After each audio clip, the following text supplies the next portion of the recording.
And welcome back, everybody, to Let's Play Star Wars Knights of the Old Republic. And when last we left off, we were wandering around an old lower city apartment. On it. Gathering gear. It's open. Killing bad guys. We just found Selvin. Selvin is one of the people that has a bounty on her. We need to heal. What? This could be really bad. We are going to try to collect this bounty. But this might not go well for us. Stop right there, or I'll give you a blaster shot right between the eyes. Now, what are you doing here? I was just exploring. I didn't know anybody was Well, go here. explore somewhere else. There's nothing interesting for you here. This is your only warning. If you bother me again, you won't walk out of here alive. I gave you a chance to get out of here and leave me alone, but I guess you're just too stupid to take it. Now you'll see why I'm the most dangerous assassin on Taris. Alright, so here we go. We have a problem. She means what she says. She is not easy. I'm going to utilize nothing. I'm going to utilize one of my energy shield, actually. I'm going to energy shield. And she's probably shooting me, so... Okay, I got my energy shield up, but she's now shooting at him. So I want him to get his energy shield up. What?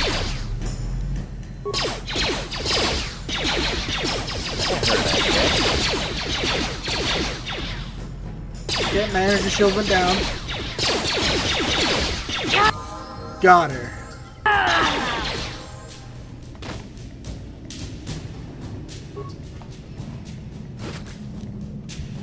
Ooh, a scope. An adrenaline amplifier and a neural band. That seems like good stuff. The adrenaline amplifier is a reflex +2. This device improves the wearer's reflexes by triggering prolonged bursts of adrenaline. It's thought to be perfectly safe, with only a few instances of uncontrolled muscle spasms. Sounds great. We've got neural bands. These are going to actually appear on our character, and they're going to look silly. But trust me, they're worth it. It gives you +2 to your will save, which is great. Developed after the XR Kun War, this item bolsters the willpower of the user by electronically reinforcing established mental patterns. Republic troopers call it Little Shocky. It's a thing.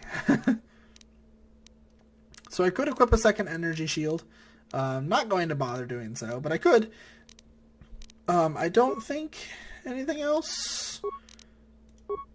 Seems like nothing else she dropped was equipment. So, yeah.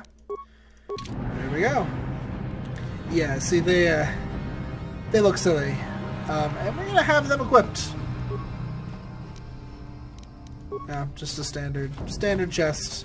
Standard apartment chest in there. So Karth has leveled up. So, a lot of the times when I play, these games with a lot of times when I play BioWare RPGs, the only character I manually level is the main character, and I will just auto level everyone else.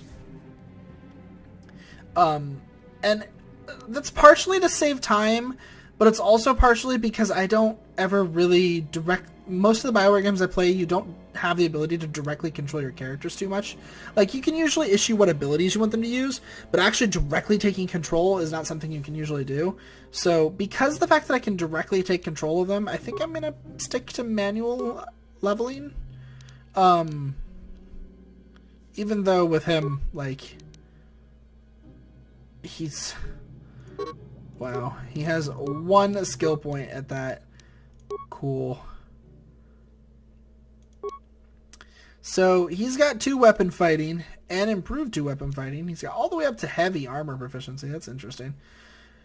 Blaster pistols are just super specialized for him.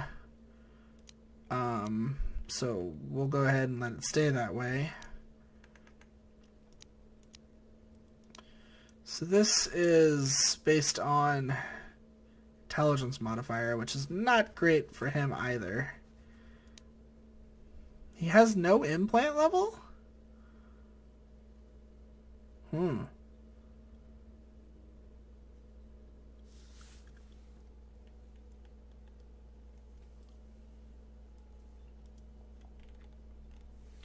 Oh, because scouts get it for free.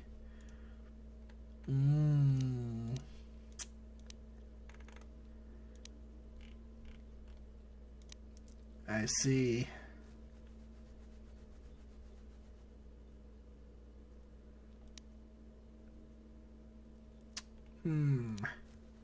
Well, that being said,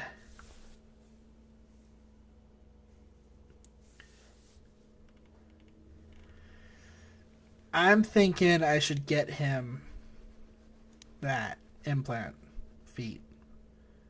Because that seems pretty important, if you're going to ask me. So I'm going to add the implant feet so that he can use implants. Because otherwise, apparently he can't. Even though I don't have any implants for him to use, it still seems like an important thing for him to be able to use someday. Cool, cool. Here we go. Rapid shot. Pow, pow, pow, pow, pow, pow, pow. There we go. And he's down. Easy as that.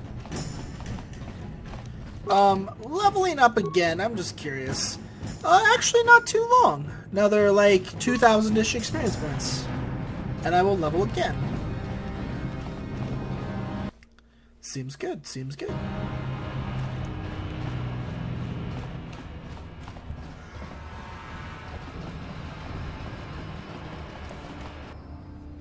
Oh, there's a Volker. So I'm running low on frag grenades. It's one of the reasons I didn't use one on her. It's because I saw that it was starting to actually run out.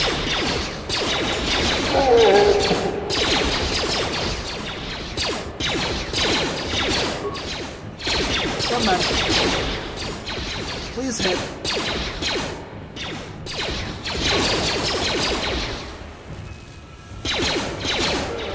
It's okay, we got him.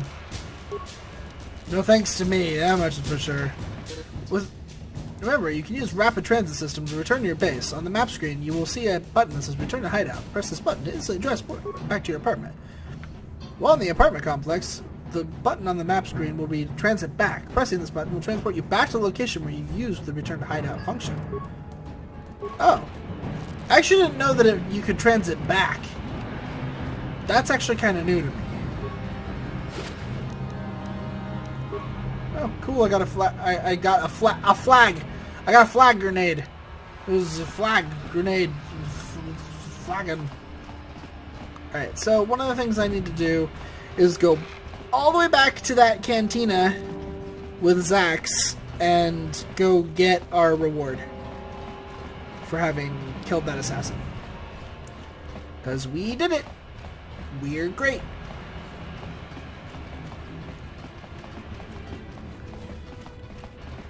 I say all the way back like it's a really long ways. It's not. It's just right here.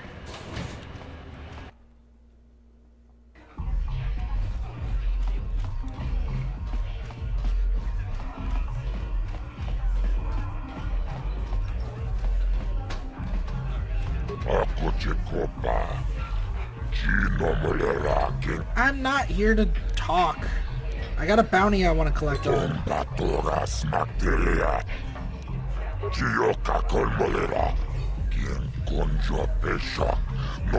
Well, you know, all they needed was shields. 300 credits? I want 400 credits for this job. Sorry, I just lost my head. I'll take the 300.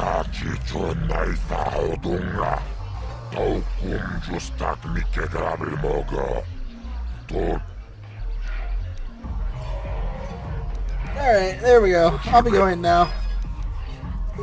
300 credits! Hooray! That was a pretty good amount, really. So I could upgrade this armor. And also probably could spend the money to get better armor. But not too much better.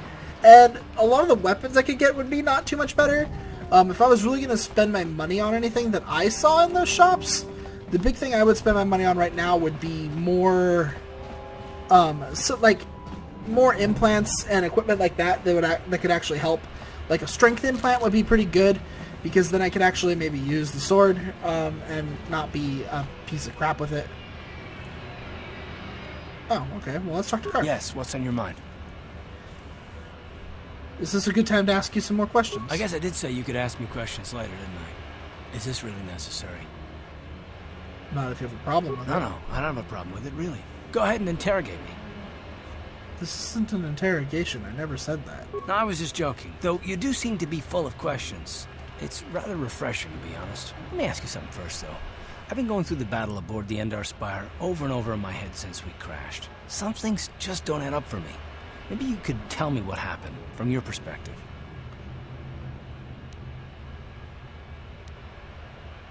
I wasn't in a position to see what was going on, really. Neither was I, to tell the truth. I was on board as an advisor for the most part. The battle began so fast it's anyone's guess as to what actually happened. We lost the ship and a lot of good people, and for what? On the hope that the Jedi powers would save us somehow? Not that Bastila had much of an opportunity to act. We didn't choose that battle anyway, it got forced on us. Hell, I'm just as surprised that any of us are alive to talk about it. Come on, man. It's more than a little surprising that you happen to be here, isn't it? I mean, just what is your position with the Republic fleet anyway? I'm a scout. I was recruited into the fleet for my skills, if you must know. Well, that makes sense. Still, it seems a bit strange that someone who is a last-minute addition to the crew roster is one of the survivors. Are you implying I had something to do with the crash? No. Well, maybe. Don't get me wrong, it just seems odd that someone Bastila's party specifically requested to transfer aboard happens to survive. Why would Bastila request my transfer? The Jedi requested numerous things when they came on board. I mean, hell, they practically took over the ship as far as I could tell. Considering your connection to Bastila and the Jedi, whether you know it or not, your presence here seems a little convenient. I'm probably wrong, and this is probably nothing, I know. I learned a long time ago not to take things at face value, however, and I hate surprises. I'm telling you, Karth, I had nothing to do with the crash. I expect you're right. I've got no real reason to suspect you of anything. Still, it's better to be safe than sorry, right?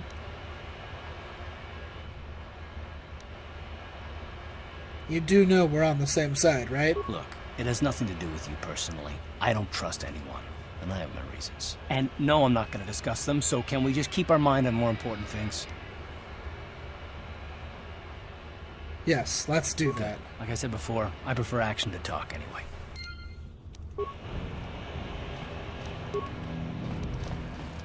Alright, well, let's just talk. Hold on Let's there, just do it civilian. then. Only those with official Sith business are allowed into the Undercity. Unless you've got the proper security papers, you better just turn around and go back the way you came. I've got my security papers right here. Let me see. Yeah, these look to be in order. Okay, you can go down if you want. Can't say I envy you, though. The Undercity is crawling with mutants. Rat-ghouls, they call them. Yep, If you I see know. anything moving down there, shoot first and ask questions later. That's kind of the plan. It's also why we have antidotes. Because I believe they can poison you. I know that they have disease, and I think you have to have the serum, but you can get the serum down here. I don't remember too. You there, Upworlder! Anyone using this elevator has to pay the toll. Yeah, this is our elevator. If you use it, you gotta give us something. I don't believe this planet. Even the beggars are trying to shake us down. 5 credits! That's what it costs to use our elevator. 5 credits!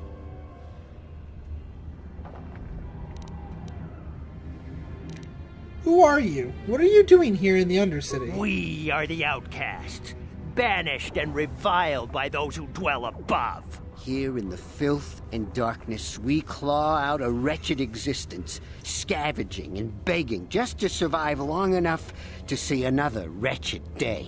This is our village. We live here in the Undercity. you have to pay us 5 credits for using our elevator. Okay. You poor wretches. Here's 20 credits to buy some food and clothing. Credits, my brother! We have credits. Now we can buy food and medicine. Hush, or the others will hear us. They'll want our credits. We have to hide them. Go on, you two. Get out of here. I'm sorry about that. Those 2 beggars give everyone in the village a bad name. We aren't all like that, you know. Most of us are good people. I'm sure you are, miss. It's just too bad your little welcoming committee is here to give people a bad first impression. Indeed. My name's Farron Star. Who are you? My name is Shalina. You're from the Upworld, aren't you? I've never seen it. I was born here in the Undercity. Is it as nice as they say up there? The surface is a beautiful place. I've never been to the surface, but sometimes I think I can see it in my dreams. The sun, the sky, the stars. It all sounds so wonderful. Gendar, the leader of our village, tells me I should spend more time trying to improve things down here and less time dreaming about something I can never have. Maybe he's right. You probably think I'm a fool, having dreams of a place I've never even seen. But when I was little, Rukil used to tell me stories of what it was like up there. Rukil? Who's that? Rukil's the oldest man in the village. The kids call him Rukil Wrinkleskin, but he's a kind man. He used to tell me the greatest stories when I was a little girl. I still like to listen to his tales about the Promised Land, even though I know they're just legends, but it helps to make the Undercity seem less dark somehow. The Promised Land? What's that? It's just a story to make little children smile. Rukil believes in it, though. Sometimes I can almost believe it myself, but then I look around and see the ugly truth. I guess we have to make the best of what we have, though. If you really want to learn more about the Promised Land, you should speak to Rukil. Okay, where can I find Rukil? He's wandering around somewhere on the south side of the village. He doesn't move too far. He's hard on his bones. He's over 100 years old. Is The he? children laugh at him, and people think he's crazy because of his stories about the Promised Land, but he's really just a kind old man. Where can I find Gendar? He'll be somewhere in the village. I couldn't say where for sure. He's always busy doing whatever he can to make the lives of the other villagers easier. Okay. Do you know anything about the escape pods that crashed into the Undercity? I don't know anything about that, but maybe Gendar could help you. Sorry. Is there anything else you need? Nope. Wait. Have any other Upworlders come through here recently? There were quite a few people from the surface marching through the village, but none of them bothered to talk to me. Gendar might know more about them. Alright, well, I'll be going now. Oh, okay.